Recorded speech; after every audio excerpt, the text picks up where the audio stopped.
Hey guys, welcome to another episode here. It has dropped, the FM22 beta has finally launched. Super excited, super happy, and we started as Barcelona, debt-ridden Barcelona. So let's dive in. Let's have a look and see what their, what their squad is like. Whether there's any improvements, whether there's not.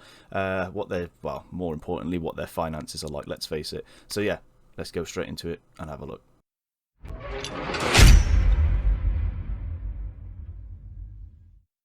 So guys, as you can see by the league table here, we have started a save already. So this is going to be a little bit of a video where we sort of recap over what we've done. If you want to see this live, we did this on Twitch, so all the details are coming on screen right now. So if you could head over there, give us a follow, see what it's all about, that'll be greatly appreciated. Also, if you could hit the thumbs up, subscribe button, and click that bell just so you know when any videos are going live on YouTube. That is also greatly appreciated as well. So thank you all for the support you've given me so far. Absolutely appreciated. Anyway, let's dive on into this video, and let's start off by going to the squad. So I've sold Lenglet, so Lenglet is no longer a part of the squad. I wanted to get rid of Titi, to be honest with you, but his wage is so big. As you can see here, it's 275,000, and unfortunately no one wanted to buy him, so we settled for Lenglet just to kind of make the overall balance a little bit sort of better than what it was. But if I go up here now, so you can see Coutinho is on the highest wage at 375k. So the plan is to get these players off these high wages, obviously, because Barcelona's debt is absolutely unbelievably high. I will show you that in a second though. Busquets again, 250k, Jordi Alba. So we want to get everybody off of these 200 plus nearly 300k wages. I don't really want to go above like 180 if possible. So yeah, that's the plan going forward for the future. Their squad actually overall is very good. They've got some very good players. Luke De Jong, surprisingly, is actually quite good. He's actually scored some goals for me so far in these first 7 games. Depay as well. They do have a slight concern, some of these players at the moment, and I'll explain why in a second. But yeah, Depay, he's looking very good. I think he's a little bit of an improvement on the last game, just a slight amount. He's definitely banging in goals as well.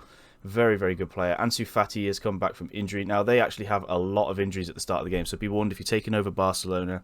They've got Ansu Fati out injured. They've got obviously Ousmane Dembele. The problem is now with Dembele is that his contract runs out, so you've got like very little time to decide after he comes back from his injury what you want to do with him. Do you want to keep him? Do you want to get rid of him?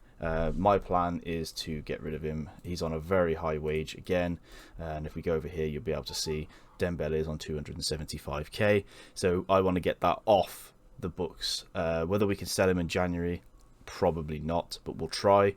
If not, I'm gonna be happy. As crazy as this sounds, I'm gonna be happy to let his contract run down, because I think the money is more important to Barcelona right now than anything else, and that 275k is actually quite a lot that we could probably invest on, the youngsters, staying at this club for the long term, because we've got to build for the future now. It's not about the short term as such; it's about the future for this club, and rebuilding it and getting it back to where it was, financially as well as competitively. We need to get.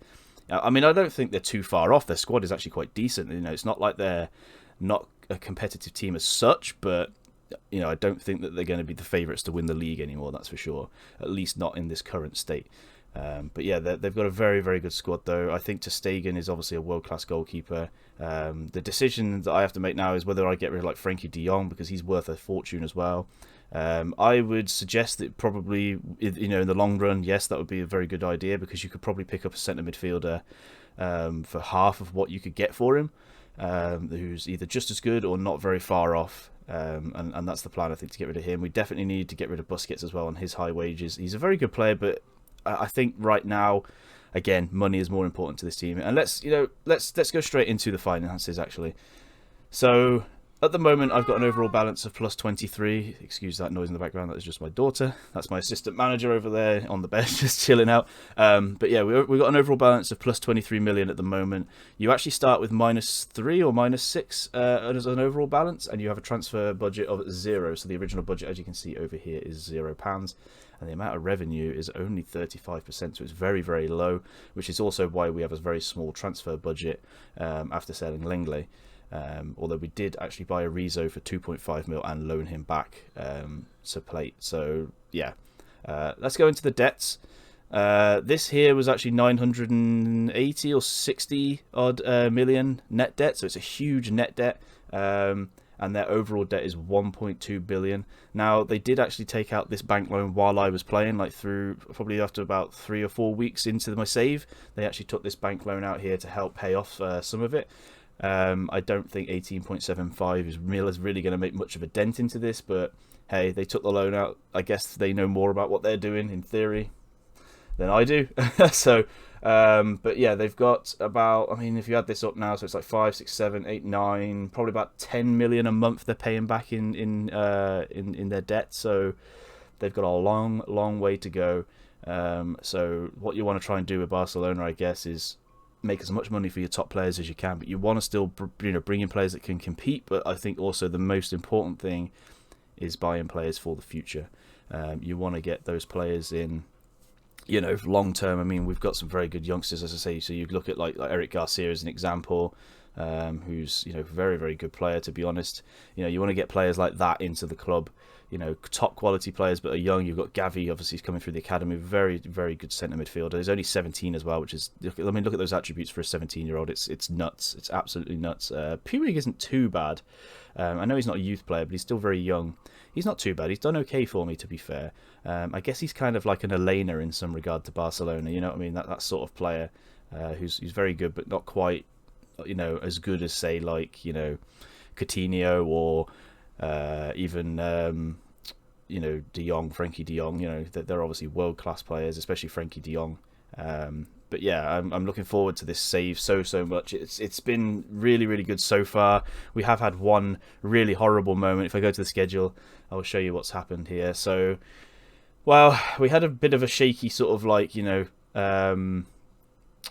pre-season, but this is probably because I made this formation up on the spot. Literally, it was just like, I was streaming last night, the wingers were injured. I mean, like I said, their injury list was huge at the start, so expect a massive injury list at the start. You'll have at least 5 or 6 players out injured, and most of them will be out for months, let alone weeks. So I had to adapt. This is why you're going to have to use a lot of the B squad as well. I think if you're playing as Barcelona, you're going to have to use a lot of the B team. You're going to have to incorporate people like Nico into the team. You're going to have to incorporate the guy that we just showed a minute, Collado. Try and get those into this team. And all the notifications are going off on my daughter from the phone, everything. I'm just so excited to get this video out. I forgot to kind of like, take other things around me into account, so I apologise for that. But yeah, we made this formation up on the spot, and they've done very, very well with it overall, to be fair. Like I said, they had a very shaky pre-season, but that was the gelling period, and then we started to get some wins straight off the bat here. Now, I know that these teams aren't exactly the best that we've played in the league so far. However, we can't complain. This team is, very, very weak in comparison to what it used to be. And so there's a massive rebuild job on. But yeah, I think the most exciting thing about this save is definitely going to be trying to get that finances back in order. That's going to be the one that I think is going to be the most exciting part of it. Can you keep this team competitive whilst sort of like, repaying that debt back? And I'm probably going to continue this on past, off stream, because when I do full release, I'm going to do Lazio. So this is going to be up, just the beta only. But then I'm going to go past that off stream, I think, and just carry on playing it. Or I might start again. I don't know yet. We'll see what happens. See what updates they come on full release. But anyway, I'm waffling on about that. So let's get back to the schedule. So as you can see here, we did a 1-0 win against Atletico Pamplona. It was a very, very... I mean, we dominated the games, but we just couldn't put it in the net. Now, Luke de Jong scored both winners here against Granada and Pamplona. Getafe, I think it was a hat-trick by... let's see, it was a hat-trick by Depay. Then we got into the Vigo game. It was a very end-to-end game. Actually, Vigo did have some chances against us. We did win 4-1 in the end. Our first Champions League game, we got off to a flyer with a 3-0 win, and then we got absolutely thumped 7-1 by Real Madrid. So massive, massive, massive learning curve that game. Nothing we could do seemed to have turned it round. We actually did equalise to make it 1-1, and at that point I was thinking, yeah, we could remain quite competitive in this game. Unfortunately, it was not to be. In the second half, we just fell apart, and I couldn't do anything to stop it, unfortunately. And the reason, like I said earlier, if we go back to earlier now, the reason they've got a slight concern is because we fined pretty much everybody in that game for a poor performance. But we turned it round pretty quickly. I mean, Real San Sebastian, obviously Real Sociedad in real life. I will put the real names into it on full release, but for the sake of the beta, I just threw in the logos and some pictures as quick as I could just to get the game going, so I could stream it as quick as possible. But we kind of turned it around against Real Sociedad. It was we had our chances, but so did they. It was kind of a bit of a there was a couple of clear-cut chances, but nothing else happened in the game, if that makes sense. And both teams probably should have scored 1-1, but it ended up 0-0 anyway, so it was probably a fair result. Then we went and thumped Espanyol, and then we went and thumped Lille. So we did turn this form around straight away. So that could have been really tricky for us. We could have gone into like a bit of a losing streak here, but we turned it around immediately. We do have Real Betis next, so I think they're sitting in second or third place. Yeah, so you know, we do have them next. So yeah, overall it's gone pretty well. Even though with that 7-1 thumping, we're still top of the league, we're still remaining competitive, and we're still you know, we still turned it round. So I'm super happy about that. So but yeah, now that we've gone through a little bit of Barcelona, you can afford oh yeah, just quickly, you can afford staff, by the way, so you can afford to buy staff. I'm not going to buy an extra member of staff because we are the best in the league. Well, we are now anyway. So I don't want to waste money that we don't need, basically. I will probably get one more scouting or the recruitment analysis just to sort of boost this up a little bit here. But yeah, you can afford to buy some staff for Barcelona. So don't be afraid to go out there and try and find some good staff for the club. So yeah, you can do that indeed. But let's go into this new feature here, the data hub. Now I don't really want to go too much into this because obviously this is just a video about Barcelona and basically mostly importantly their debt. This is a really nice little feature. Now you can check out things like your next opponent, you know, and how they play, what their formation is likely, well, what their formation was in their last match. You can check your 5 last matches out. You can untick them as well. You can tick them. You can check all sorts of things. So if you just wanted to see the Dynamo game, you can untick all of these like so, and then it will just show you everything that happened in that Dynamo game. And then you can see what the positives are, what the negatives are. You can like address that. It's really a nice little feature. I don't think there's money. No, there's no player analytics. Sorry, at the moment. So team performance. So you can check your reports out. You know, in their previous 16 matches, you know, you can see what your team has done in the previous matches. You know, the overview is quite a nice thing as well. So yeah, it's just a nice little feature that it takes 3 games to unlock this. So once you've done 3 competitive games, then you can unlock this, and then you can go through and review all your stuff in massive depth, to be honest. But I don't want to go through all that right now. Maybe I'll do a separate video for that. But right now, it was mainly about Barcelona. And let's just take one more look at that debt and just go, wow. Just wow. 1.2 billion. And 923 million in debt. So absolutely crazy stuff. But we will do our best to kind of turn that around. Some of the projections though are actually not too bad. You know, some of them are a little bit of a concern, but they're actually not terrible, some of them. So it is possible to kind of, there's a glimmer of hope, shall we say. There's a glimmer of hope. But yeah, sorry guys, it's only a quick episode. I hope you really enjoyed it. You know, I'm loving this game so far.